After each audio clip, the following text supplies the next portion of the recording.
নরসিংদীর পলাশ উপজেলার এক প্রাচীন গ্রাম ডাঙ্গা। এই নীরব গ্রামে লুকিয়ে আছে এক হারিয়ে যাওয়া গল্প, লক্ষণ সাহার জমিদার বাড়ি। এক সময় এখানে রাজকীয়তা ছিল, ছিল আভিজাত্যের ছোঁয়া। কিন্তু আজ শুধু ভাঙা দেয়াল আর ধুলোমাখা ইটগুলো যেন নীরবে বলছে, আমরা এক সময় গৌরবের সাক্ষী ছিলাম। তাই আজ আমরা যাচ্ছি সেই ঐতিহাসিক বাড়িটি ঘুরে দেখতে, জানতে চাই সেই অতীত সংস্কৃতি। আজকে আমার যাত্রা শুরু কালীগঞ্জ থেকে, কারণ আমার বাড়ি কালীগঞ্জ। আপনারা ঢাকা ও ঢাকার বাহির থেকে আসতে হলে প্রথমে নামতে হবে পাঁচদোনা মোড়ে। পাঁচদোনা মোড় থেকে সিএনজিতে করে চলে আসবেন ডাঙ্গা বাজার। তারপর সেখান থেকে একটি ব্যাটারি চালিত রিক্সাতে করে চলে আসবেন জমিদার বাড়িতে। অল্প কিছুক্ষণ জার্নি শেষে চলে এলাম লক্ষণ সাহার জমিদার বাড়িতে। এই বাড়িটি নির্মিত হয়েছিল 19 শতকের দিকে। তখন এই অঞ্চলের প্রভাবশালী ব্যক্তি ছিলেন লক্ষণ সাহা। তিনি ছিলেন দানশীল, শিক্ষিত আর সমাজের প্রগতিশীল চিন্তার এক উদাহরণ। স্থানীয়রা বলেন তার প্রতিটি ঘরে বাজত হাসির শব্দ, উঠোনে চলতো নাটক, গান আর পূজার আয়োজন, যেন মনে হতো এটি একটি রাজবাড়ি আর চারপাশের গ্রাম ছিল তার রাজত্ব। লক্ষণ সাহার জমিদার বাড়ি স্থাপত্যের এক অপূর্ব নিদর্শন। মুঘল শৈলী ও ব্রিটিশ উপনিবেশিক নকশা, উঁচু খিলান, পুরো দেয়াল ও দোতলা বারান্দা, সবকিছুতেই বোঝা যায় নির্মাণে ছিল সূক্ষ্ম রুচি ও ঐশ্বর্য। সময়ের ছোঁয়ায় দেয়ালে রং উঠে গেছে, ইটগুলো খসে পড়ছে, কিন্তু তবু সেই গৌরব যেন এখনো ঘুরে বেড়ায় বাতাসে। চলুন বাড়ির ভিতরে গিয়ে আজ সম্পূর্ণ গল্পটুকু জানি। এটি হলো বাড়ির ভিতরের সাইড। দেয়ালগুলোতে জমে আছে শেওলা, মেঝেতে জমে আছে ধুলো।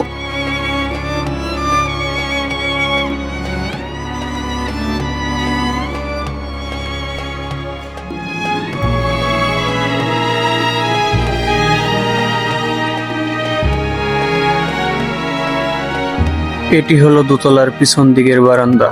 এই জায়গায় বসেই লক্ষণ সাহা আড্ডা দিতেন, পরিবারের সদস্যদের সময় দিতেন ও নানা গুরুত্বপূর্ণ সিদ্ধান্ত নিতেন এখান থেকেই। অতিথিদের নিয়ে চা নাস্তার আয়োজন হতো এখানে। বলা যায় এখানে এমন একটা পরিবেশ সৃষ্টি হতো যেখানে রাজকীয়তা ও মানবিকতার মিশ্রণ দেখা যেত।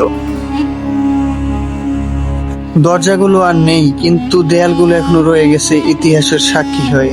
এই ঘরেই জমিদার একসময় ঘুমাতেন, এখানেই চলতো প্রতিদিনের খাওয়া দাওয়া, উঠা বসা। সকালের আলো আসতো জানালা দিয়ে, আর রাতের গল্প শেষ হতো কেরোসিনের আলোর শিখায়। দেয়ালগুলোতে এখন ফাটল ধরেছে, মেঝেতে জমি আছে ধুলো, তবু মনে হয় এই জায়গায় বলতে লেগে আছে পুরনো জীবনের গল্প। এক সময় এখানে শোনা যেত মানুষের হাঁটা চলার আওয়াজ, বাচ্চাদের হাসির শব্দ। আজ শুধু রয়ে গেল তার স্মৃতি। লক্ষণ সাহা ছিলেন একটি ছোট জমিদার বংশের প্রধান। তার 3 ছেলে ছিল, নিকুঞ্জ সাহা, বঙ্কু সাহা, পেরিমোহন সাহা। লক্ষণ সাহার পর মূলত ছোটজন পেরিমোহন সাহা, যিনি ছিলেন পরিবারের কর্তব্যরত সদস্য। তার বারে পুরো জমিদারি চলত। 1971 সালের পর আর বাড়িটি সেভাবে চালানো সম্ভব হয়নি। অবশেষে পেরিমোহন সাহার ছেলে বৈদ্যনারায়ণ সাহা বাড়িটি বিক্রি করে দেয় আহমদ আলী উকিলের কাছে। বর্তমানে এই বাড়িটি উকিল বাড়ি নামেও পরিচিত।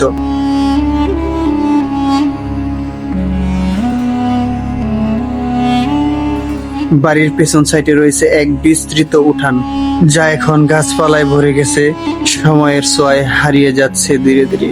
আজকের এই নীরব উঠান একসময় ছিল জীবনের কেন্দ্রবিন্দু। একসময় এখানেই হতো বিচার আচার, আর সন্তান নামলে শুরু হতো গান বাজনার সুর আর হাসির উচ্ছ্বাস। শত মানুষের মিলন মেলা বসতো এই উঠোনেই। আজ সেই সবের কিছুই নেই, আছে শুধু নিস্তব্ধতা। তবে চারপাশের দেয়ালগুলো আজও যেন নীরবে বলে যায়, আমি দেখেছি সব, আমি এখনো সেই সময়ের সাক্ষী।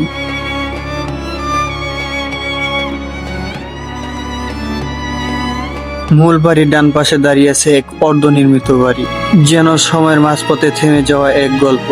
দেয়ালে নেই কোনো প্লাস্টার, নেই কোনো রঙের ছোঁয়া। মনে হয় নির্মাণ কাজ থেমে গেছিল হঠাৎই, যেন কেউ প্রতিশ্রুতি দিয়ে আর ফিরে আসেনি কখনো। অর্ধনির্মিত বাড়িটি দাঁড়িয়ে আছে সময়ের কাছে হার মানা নিঃশব্দ সাক্ষী হয়ে। তারই পাশে রয়েছে একটি ঘাট। এখানেই এক সময় মানুষ গোসল করত, হাসি আনন্দে ভরে উঠত চারপাশ। এটি ছিল এক সময়ের মিলনস্থলের সামাজিক বন্ধনের জায়গা। কিন্তু সেই ঘাট আজ আর আগের মতন নেই। পুকুরের পানি আজ পচে গেছে, কচুরি পানায় ভরে গেছে পুরো পুকুর। ঘাটের ইটগুলো ধরা খেয়েছে সময়ের। এই ঘাট আজও দাঁড়িয়ে আছে স্মৃতির প্রাচীন সাক্ষী হয়ে, যেখানে সময় থেমে গেছে আর জীবন হারিয়েছে তার ছন্দ। জমিদার বাড়ির ঠিক পশ্চিম পাশে দাঁড়িয়ে আছে এক প্রাচীন স্থাপত্য। স্থানীয়দের মতে এটি ছিল লক্ষণ সাহা জমিদারের শেষ সমাধিস্থল। এক সময় যিনি ছিলেন প্রভাবশালী জমিদার, রাজকীয় জীবনে যিনি ঘুমাতেন দামি খাটে, আজ তিনি শায়িত ছোট্ট এক ঘরে। এই স্থাপত্য যেন নীরবে স্মরণ করিয়ে দেয়, ক্ষমতা কিংবা ঐশ্বর্য সবই ক্ষণস্থায়ী। শেষ ঠিকানায় সবার স্থানীয় 3.5 হাত মাটির ঘর। সময় যেন এখানে দাঁড়িয়ে বলে সবকিছুরই শেষ আছে, কিন্তু ইতিহাস থেকে যায় চিরদিন।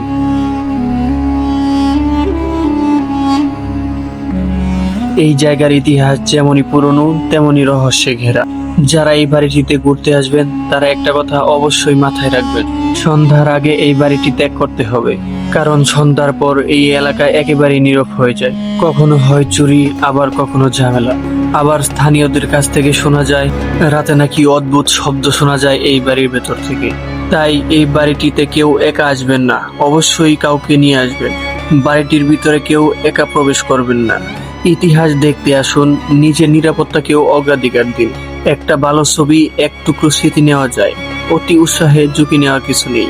এই বাড়িটি অনেক পুরনো, সময়ের সাথে সাথে এর কাঠামোগুলো অনেকটাই দুর্বল হয়ে পড়েছে।